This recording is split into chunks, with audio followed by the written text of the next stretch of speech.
মঞ্চ থেকে এক বিরাট প্রমাণ দিলেন মুখ্যমন্ত্রী মমতা বন্দ্যোপাধ্যায়। যে ভাষার আবেগের জন্য মুখ্যমন্ত্রী লড়ছেন, সেই ভাষার আবেগকে নিয়ে এক বিরাট প্রমাণ দিলেন মুখ্যমন্ত্রী মঞ্চ থেকে।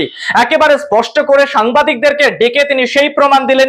কি রয়েছে সেই প্রমাণে? এদেশে, হ্যাঁ ভারতেই, আগে বাংলাতে ছাপানো হতো নোট, টাকা ছাপানো হতো বাংলাতে, সেই প্রমাণ দিলেন মুখ্যমন্ত্রী মমতা বন্দ্যোপাধ্যায়। তবে সালটা 1912 সাল, যখন ইংরেজ আমল, যখন ভারতবর্ষের একেবারে ইংরেজ আমলের রয়েছে, ইংরেজদের দখলে রয়েছে ভারতবর্ষ, যখন ভারত স্বাধীন হয়নি, সেই সময়ের ছবি, সেই সময়ের নোট, টাকা, তা দেখালেন মুখ্যমন্ত্রী মমতা বন্দ্যোপাধ্যায়। একেবারে মঞ্চ থেকে যারা মুখ্যমন্ত্রীর বক্তব্য শুনছেন, সামনে উপস্থিত দর্শকেরা, তাদের দিকে মোবাইল তুলে ধরে দেখানোর চেষ্টা করলেন, সাংবাদিকদেরকে বললেন এই ছবি দেখানোর জন্য। বিরল ছবি দেখালেন সাংবাদিকেরা মঞ্চে গিয়ে। তারাও জানালেন যে হ্যাঁ, এটা সেই সময়ের ছবি এবং সে সময়ের নোট, যখন ভারতে ছাপানো হতো বাংলাতেই নোট। আমি কালকে একটা ছবি দেখছিলাম 10 টাকার নোটে। আমি আমার গাড়িতে রেখে এসেছি, মোবাইলটা হতে দেখাতাম। একটু আমার মোবাইলটা আনতে পারো, গাড়ি থেকে সরো। বিশ্ব তোর কাছেও ছবিটা দিয়েছিলাম, একটু দিত। 1912 সালের 10 টাকার নোট দেখুন, বাংলায় লেখা আছে। এই অপদার্থরা আজকে 2025 সালে এসে বলছে বাংলা বলে কোনো ভাষা নেই। ভারতে ছাপানো হতো বাংলাতেই নোট, কিন্তু হিন্দির প্রচলন সে সময় ছিল না নোটে, এমনটাই বোঝা গেল মুখ্যমন্ত্রীর বক্তব্য এবং সাংবাদিকদের বক্তব্যে। সাংবাদিকেরা ঠিক কি বলছেন সেই নোট দেখে শোনা যাক। আসলে একজন সাংবাদিক আমার কাছে জাস্ট দেখার জন্য, প্লিজ এটা ভাববেন না আমি কোনো বাজে কথা বলছি। একজন আসুন তো, আমি চলে এসো, আবিরের আশাবুল, জাস্ট দেখার জন্য, ডকুমেন্ট, এভিডেন্স। আমি দুজন সাংবাদিক বন্ধুকে দেখে নিচ্ছি। আসুন তো, আবির চলে এসো, আবিরের আশাবুল, জাস্ট দেখার জন্য, ডকুমেন্ট, এভিডেন্স। আমি দুজন সাংবাদিক বন্ধুকে দেখে নিচ্ছি। কেন ডেকে নিচ্ছি বলুন তো? প্রমাণ দেওয়ার জন্য। এখন তো আমাদের নতুন করে প্রমাণ দিতে হচ্ছে না আমি ভারতীয় কিনা, আমি বাংলায় বাস করি কিনা।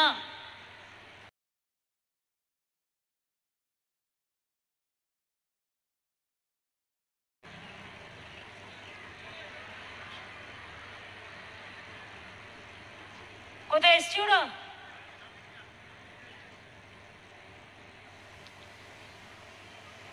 দেখো এদিকে এসে দুজনে একসাথে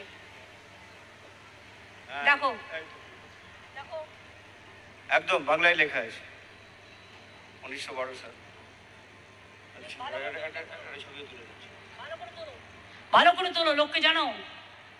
আর এখন বলছে বাংলা নাই, বাংলা ভাষার অস্তিত্ব নাই। এরা কারা? আমি এদের উদ্দেশ্যে বলি, কণ্ঠ আমার রুদ্ধ আজকে বাসি সঙ্গীত। বিরল এই ছবি, যে ছবি এই মুহূর্তে আপনার সামনে রেখেছি, এবং মুখ্যমন্ত্রীর যে বক্তব্য অত্যন্ত গুরুত্বপূর্ণ এবং ভাইরাল সোশ্যাল মিডিয়াতে, যে সে সময়ের যে নোট, সেই নোট ইতিমধ্যে সামনে এসেছে। মুখ্যমন্ত্রী সরাসরি নিজের গাড়ি থেকে ফোন আনতে বললেন এবং সেখান থেকেই মুখ্যমন্ত্রী একেবারে মোবাইল খুলে দেখিয়ে দিলেন যে বাংলাকে সে সময় 1912 সালে কতটা গুরুত্ব দেওয়া হতো। হিন্দির কোনো চল এই নোটে নেই, সেটাও মুখ্যমন্ত্রী দেখালেন।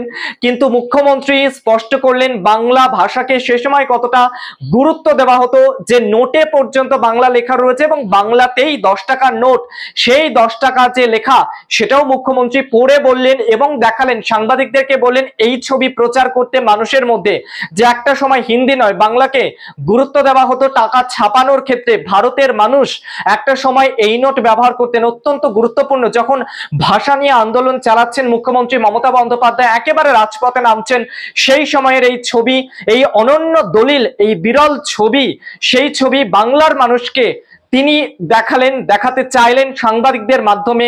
মঞ্চে তিনি সে কারণে সাংবাদিকদেরকে আহ্বান জানালেন দুজন সাংবাদিক যাতে তার কাছে পৌঁছয়, সেটাও তিনি বললেন সরাসরি।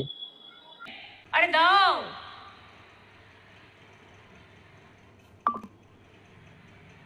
যে কেউ এসে একদিন দেখে যেতে পারেন সাংবাদিকরা। 10 টাকা দেখুন বাংলায় লেখা আছে 1912 সালে। আর হঠাৎ করে বলে দিচ্ছেন আজকে এত পুরাতন ভাষা, এত ঐতিহ্যশালী ভাষা কি নাই, বাংলা নাই। এখানে কিন্তু হিন্দি ছিল না, হিন্দি থাকুক আমার আপত্তি নেই, কিন্তু দেখুন 10 টাকা বাংলা। অমাবস্যার কারা লুপ্ত করেছে আমার ভুবন দুঃস্বপ্নের তলে, তাই তো তোমায় সুধাই অশ্রু জলে। যাহারা তোমার বিষাইছে বায়ু নিভাইছে তব আলো, তুমি কি তাদের ক্ষমা করিয়াছ? তুমি কি বেঁধেছো ভালো, বেঁধেছো ভালো? যারে তুমি নিচে ফেলো সে তোমারে বাঁধি বেজে নিছে, পশ্চাতে রেখেছো যারে সে তোমারে পশ্চাতে টানিছে। এই কথাগুলো মনে রেখে ভালো করে নতুন করে বলতে হবে, আমি ভয় করব না, ভয় করব না। দুবেলা মরার আগে মরবো না ভাই, মরবো না। তরি খারাপ বাইতে গেলে মাঝে মাঝে তুফান মেলে, তাই বলে হাল ছেড়ে দিয়ে কান্নাকাটি করব না। নিজের অধিকার ছাড়বো না, নিজের অধিকার ছাড়বো না, নিজের অধিকার ছাড়বো না। মনে রাখতে হবে আমরা এদেশের নাগরিক, আমরা সবাই নাগরিক।